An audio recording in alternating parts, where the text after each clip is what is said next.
What's up, guys? It is Quynhforthewin, your self-love coach, your host of the Win with Women sessions, and also your co-host of the Self-Love Exodus workshops. And welcome to another episode of Exposing My Journal, or it's My Journal Exposed, where I am going through a journal that was written from 2004, and it's all about my relationship with my past partner that I was with.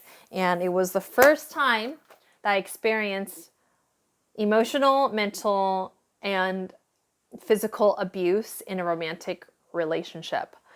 So if you watch the other one, I was expressing a lot more anger than ever so far in this journal. Before it was a lot of like victim sad talk, and it ended with bullshit. So, and I was like really angry. So if you did not watch that already, go ahead and watch that. So we're going to go into the next journal entry. It is January 23rd, 2005 at 6:30 p.m.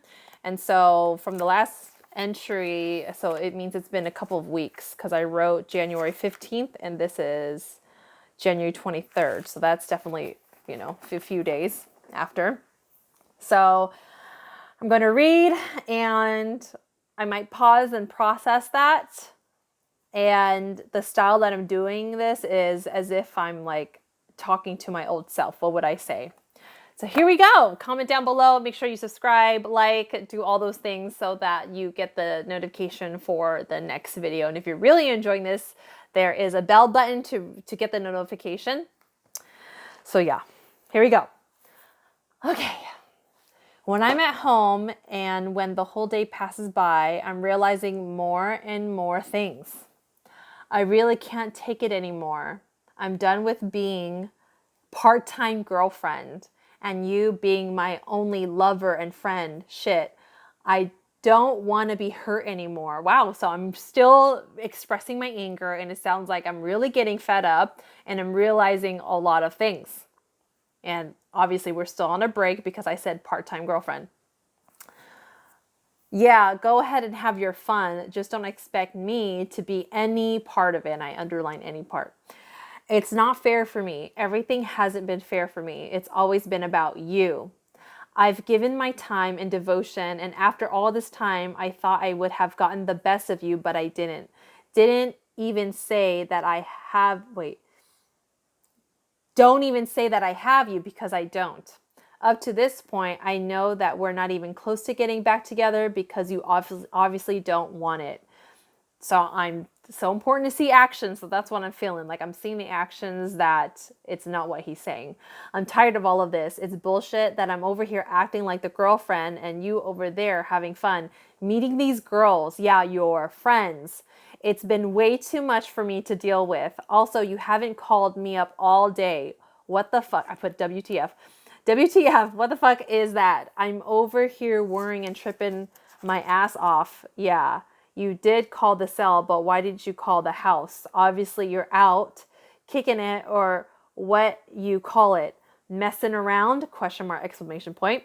I've lost completely all of my patience with you and everything. I've let you have time, a lot of time, and still you just can't get enough of fun being your pimping too much. Yeah, if you think you're so good at it, then why don't you live it all out for the rest of your life? Question mark, exclamation point. Yeah, woof, I am fed up for sure. It's so clear for me right now. You can't even call me right now. Where the hell are you? You know I trip over the smallest things. Why are you doing this to me? I know you would feel what I feel if I was out and didn't even call you. Today really just made me realize that this can't go on anymore. So when you're in so much pain and you're experiencing that over and over again, and here's the thing, what I'm feeling from this is I'm having a lot more alone time because our relationship is really inconsistent and we're technically not together. So he's out there doing his thing, meeting girls, hanging out, having fun, and I'm over here being committed, loyal. But the thing is, I'm having more alone time, and so that comes to the realization. And in the self-love journey, I just want to add, when you're able to have reflection time, You're going to be able to realize the truth, and you're going to get angry because you're realizing that you have been lied to. You're realizing that words are cheap and actions are really showing up right now as truth. And you're going to have to confront that. And your emotions will go from sad to angry. So I feel like this is what's happening. Okay, where am I? I can't sit around and just wait until you're ready. You've pulled me along a long way, thinking you can just do what you want to do because you know that I would understand. Because you know that I would understand and not do anything about it. We really need a break up, or whatever. I can't believe that you're making me do something I really don't want to do. I can't believe I've come to this point. I'm breaking down. You've proven nothing. And that ends it for that journal entry. And so look at that, proven nothing. Yeah. So what I would like to say to this 2005 Quinn is, it's great that you're realizing all of this. So what is the next action? How are you really going to stand up for yourself and really claim your self-worth right now? Clearly, he is not committed. And I mentioned here, we really need a break up or whatever. Why am I waiting for him to tell me that we need to break up? So why can't you, what would it look like if you were the one to really call it off? And even when I'm angry right here, I know there's an emotional attachment, right? Like I'm feeling pain because he hasn't called me and I'm worried about what he was doing the night before. And it's just painful to know that the person that you love is out there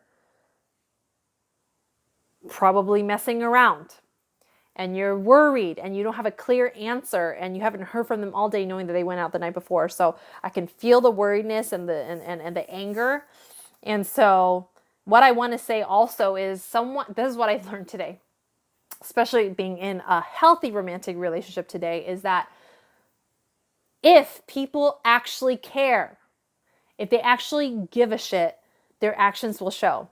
So the fact that he knew that he was out last night and I'm over here in this certain situation where I'm just kind of waiting on him and there's no consideration of that, of my feelings, and there's no acknowledgement of it, there's no check-in, there's no communication, that right then and there, people who give a shit will show you that they care. They will be considerate of your feelings. I would like to say they have the space to care. They have the space to actually be considerate. And if they don't, they are not in the place to have a relationship with you. So a lot of the actions that you will see them do are selfish because they're out there getting the instant gratification to fill them up temporarily. And again, a lot of this is not personal, even though reading this to my 2005 set, it feels so personal, but it's not, because obviously he's having his own separate journey right now, and that's what it looks like. And you get to have your own journey of loving yourself, of not being in toxic romantic relationships. And so the only advice that I have for my 2005 self is to continue to journal and really establish some healthy boundaries. Meaning, when is it that people cross the line? What won't you put up? What won't you put up with anymore? It's like really realizing what's healthy and what's not healthy for your own personal growth. And with that realization, with that awareness, we get to put it into practice by not allowing certain things that are not healthy for you to be around any longer. So we will see you guys on the next episode. Thank you for watching. Make sure you hit the subscribe button, like, comment. Would love to conversate with those of you guys who've been in this situation. If you need any support, I am a self-love coach. So click the link above. There is hope for you to step outside of this toxic situation. And I've been through it, clearly. So I know that I can give you support in that. All right, guys. Bye.